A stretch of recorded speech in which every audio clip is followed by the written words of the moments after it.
You always have a choice. And it's easy to say that when life is great. It's easy to say you have a choice when, the business is booming or things are going great in your family and nothing is hard. It can be a little bit harder to say that when it's not. I think it's important just to highlight how much of a driving factor emotionally and decision-making money is. I pose the question of back to what's really driving you. If it is money that you're seeking and driving for, why? What do you plan to do with it? I also thought of something your dad told me years ago. You stick with something and you figure it out. You start to see the results and to start to experience what that can create when you keep doing something, keep sticking with something. 24-year-old me hated that. I hated hearing that from him because I'm like, gosh, dang it, what? Welcome to the Everyday Leader Podcast. Leadership is a choice. Join me, Matt, and my co-hosts Drew and Tate each episode as we break down how to lead powerfully in your family, team, and organization. Hey guys, welcome back to another episode of the Everyday Leader Podcast. We don't know what we're going to talk to you about today, and we kind of do. So we're how's that for an intro? Yeah. we are all in the middle of it. And what I mean by that is each of us over the last 2 years since you started following us, if you followed us from the beginning, we've launched businesses and started new things. And we're kind of getting past, each of us are in different stages of this, but getting past the shiny newness of the fun new thing. And now we're in the middle of it.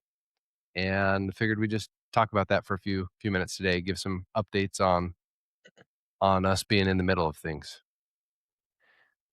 Yeah, I hope you're still listening after, stick around. This will be good because we always strive to be authentic, right? And this will be pretty authentic and just vulnerable for where we are all at the moment.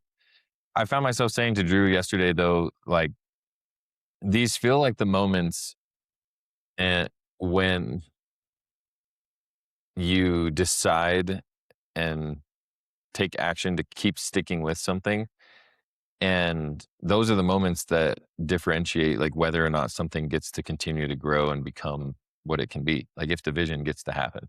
And not that there's anything wrong with shifting the vision or pivoting or whatever. And ultimately, like all of the biggest or most prominent things that you know of that exist, the people behind them had many of these moments where they were like, are we going to keep doing this?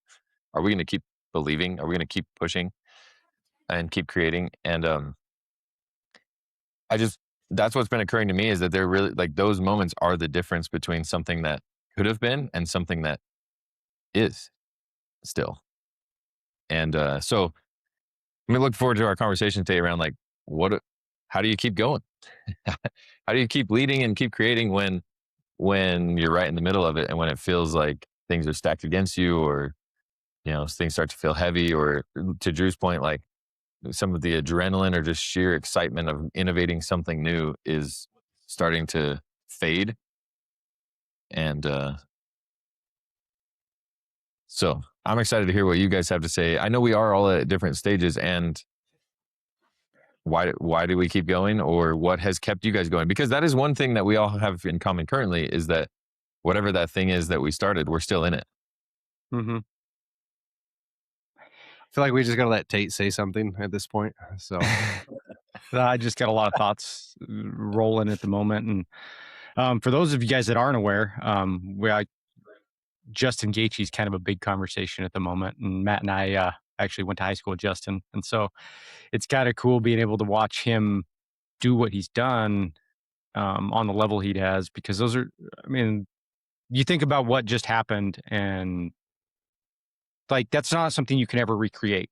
That's not something everyone has the opportunity to go do. And with that, though, I want to say that everybody does. And one of the things that Justin said in one of the interviews over the weekend was one of the switches that went off for him growing up was when he realized that all these professional athletes and people, famous people and really successful people, are human too.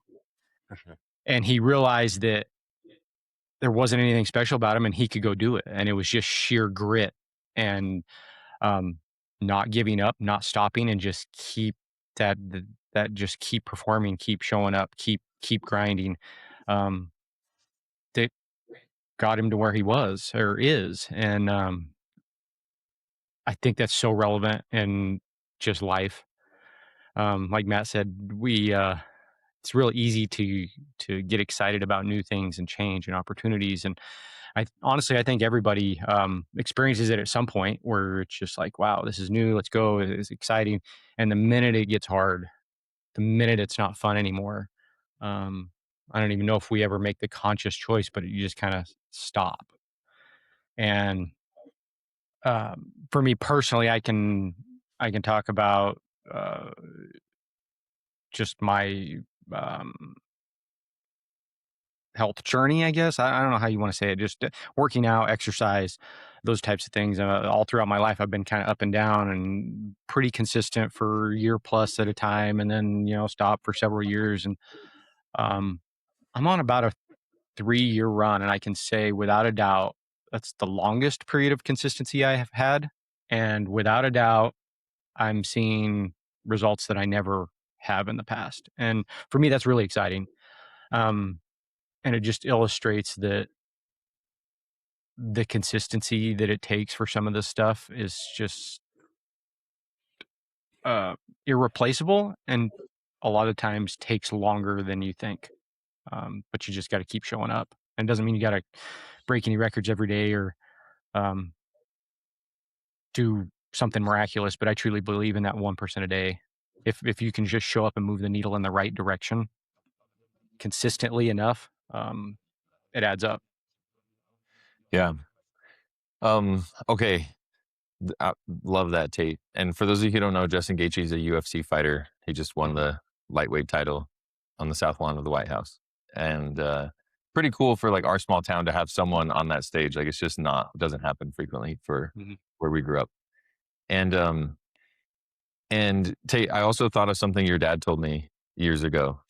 In such a random conversation, we were just talking. I think I was kind of pouring out my soul to him one day about business and my dreams. And he's like, nothing that really matters or that can last happens fast. Mm-hmm. And there's a lot of wisdom in that. And I don't think he's saying to be limiting like that things can't happen fast, because I also believe that things can happen fast. And to your point, it's like,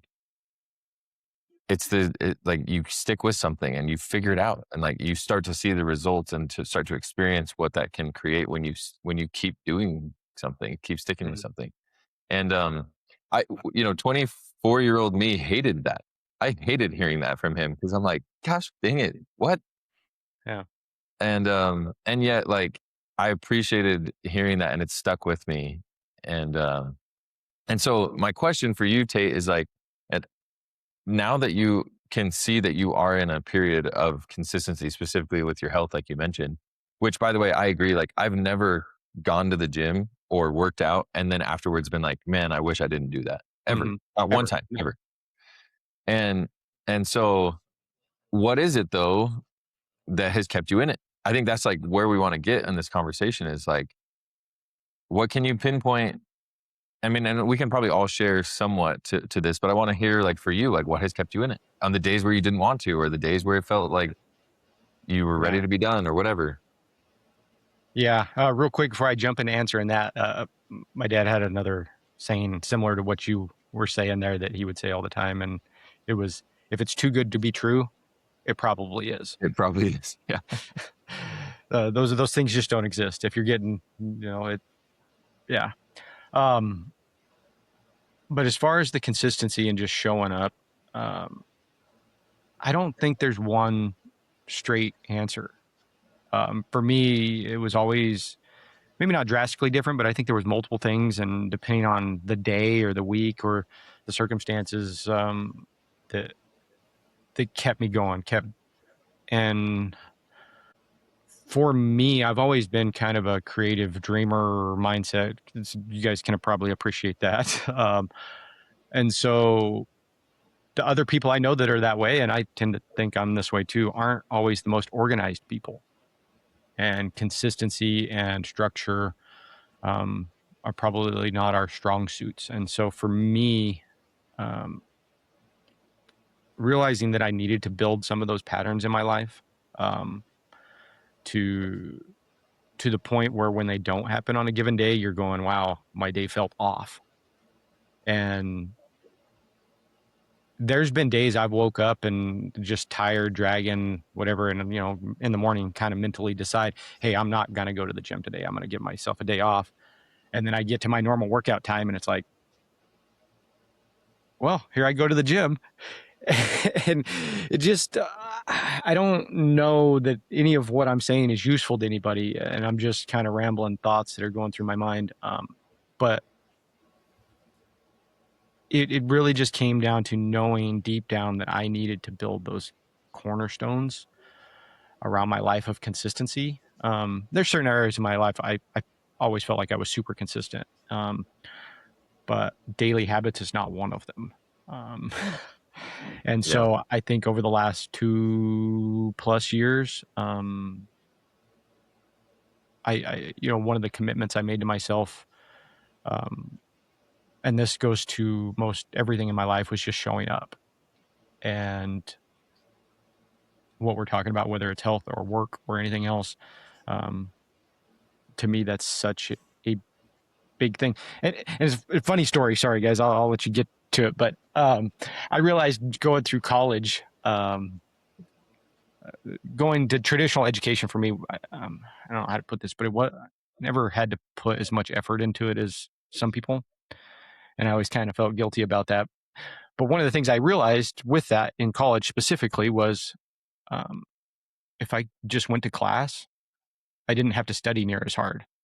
For whatever it was, just sitting and listening to the lecture, taking notes, I didn't have to study. And so I didn't have to spend the extra hours after class or anything else that some of the other people were, because they missed class and had to catch up, and then just the sheer raw studying to do it. So in a roundabout way, that was my consistency at that point in my life, was just show up to class. Whether you feel like it, whether you're tired, whether just show up.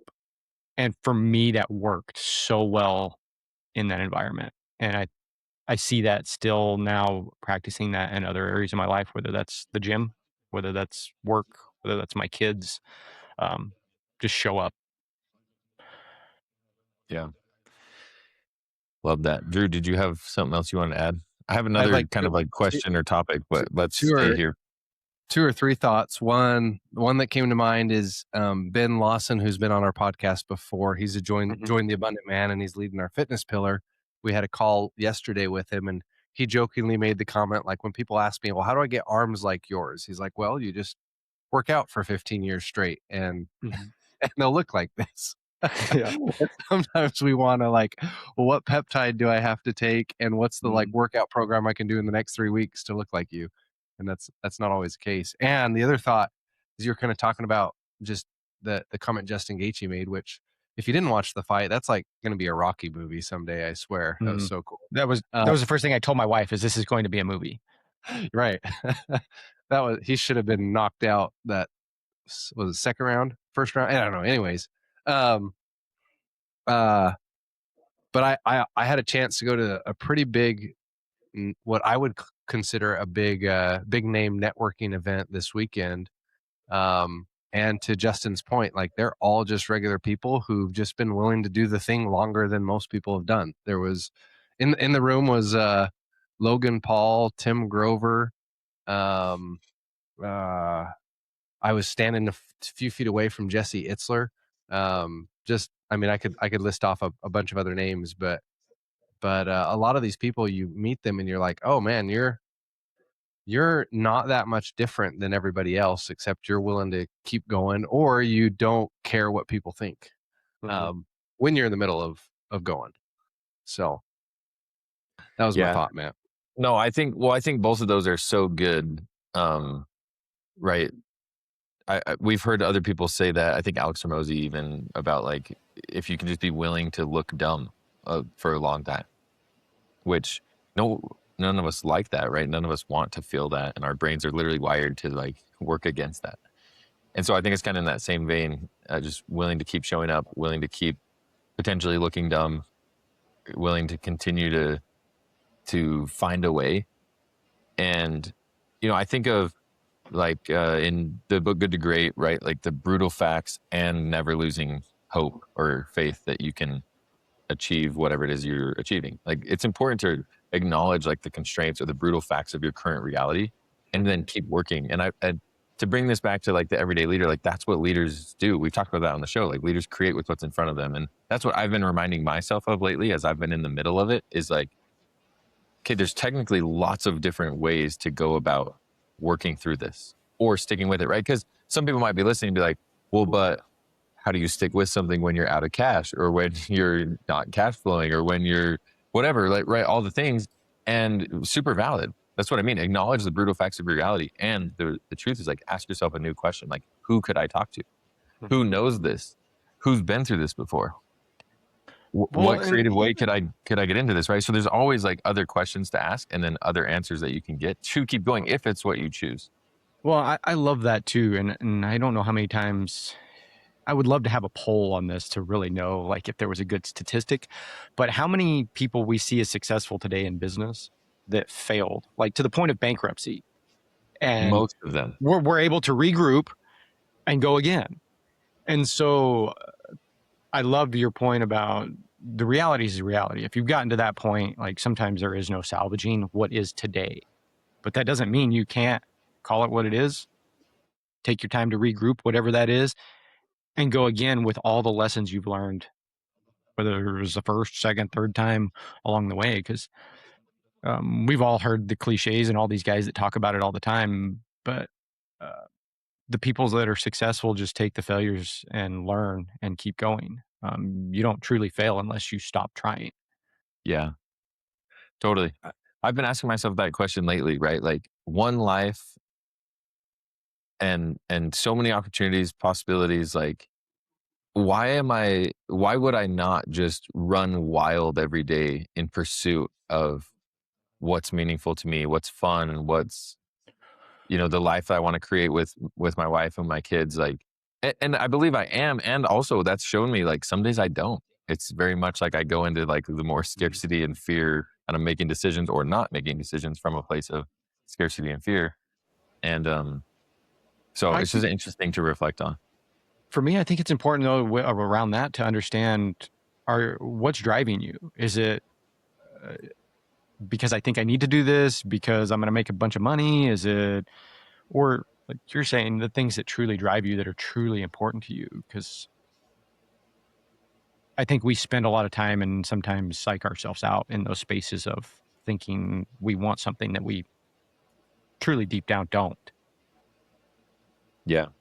Well, so Drew, you might have sent me this, but I'd love to get your guys' thoughts on this, which is this thing I watched it, which again, I think you sent it to me, Drew, but the guy's talking about how, in order to like this idea of motivation, right? Because motivation kind of is one of those other words that's just like means a lot of different things to a lot of different people. But he's talking about this idea of like loving something more enough that's why you keep doing it. Right? Like rather than loving the alternative, which is comfort or ease or numbing or distraction, right? Like that when in those moments we're actually choosing something else. Like we're saying like I love this other thing more than something else. And that's aligned with what we believe about limiting beliefs and about believing what's true, right? And acting from this powerful place, which is what we believe leaders do, which is not from fear and scarcity, but rather like, what do I want? What do I love? Like, what do I want to create? What feels like powerful and creative? And so like, I'm curious your thoughts on that. Like, what does that look like in our current situations? And what is that thing to love more so that when it is challenging, we choose that instead of the easier, more comfortable way? Well, last few minutes, I've just been thinking about what we say all the time. You always have a choice. And it's easy to say that when life is great. It's easy to say you have a choice when, the business is booming or things are going great in your family and nothing is hard. It can be a little bit harder to say that when it's not. So I say all that, and I've also personally, the last couple of years of my life, have had challenges in work and business that didn't make sense. Like this will get released after an episode Matt and I did about money not being real. Like there's times where I've had the last couple of years $20,000 bills I've got to come up with to figure out for things in business that there's no cash to pay for it. And an older me would have like probably shrunk into a shell and like hit himself. And it's like I figure it out and I'm just choosing like, hey, even if something difficult happens, I'm going to be happy. And I think back to what your question was, Matt. To get back to that, it's like I've built the life I want to live today, and I'm living that. And so when it is hard, it's like the reminder is, well, you're living the life you chose right now. Like this is awesome. Like it's still great.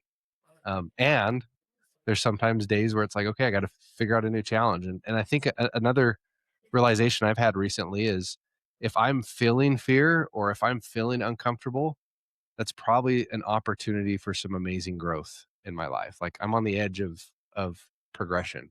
A great reminder. Great reminder. So that's what comes to mind, Matt. No, Well, I think you were supposed to say that just so I could hear that. yeah. Hopefully it served another listener too. Go ahead, Tate. Well, I know for me, kind of to Drew's point of highlighting how our circumstances are a culmination of our choices, and how much easier that is when things are good. Um, to the point, like for me personally, um, it made me understand it so much better when you're going through those times that are difficult and realizing how you're still in control of that based on choices. Now, we've talked about this a ton over different episodes, but we're not in control of the weather and different things like that, but we are in control on how we act. Even a culmination of a bunch of decisions we made along the way to put us in the situation we're currently in, whether that's the town we live in, the job we have, the who we're married to, the everything around all of that. And I think for me personally, when I am able to step back and look at that in that light of, man, I made all these decisions and that's why I'm here right now. That's me. That's that, like I did all that. It does a couple of things. It puts you back in control of your life and takes away any blame or excuses from anybody else. And for me, I think that's so powerful. And the point I was trying to make is how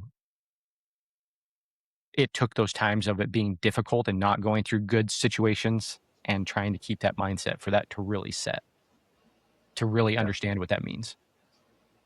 Yeah.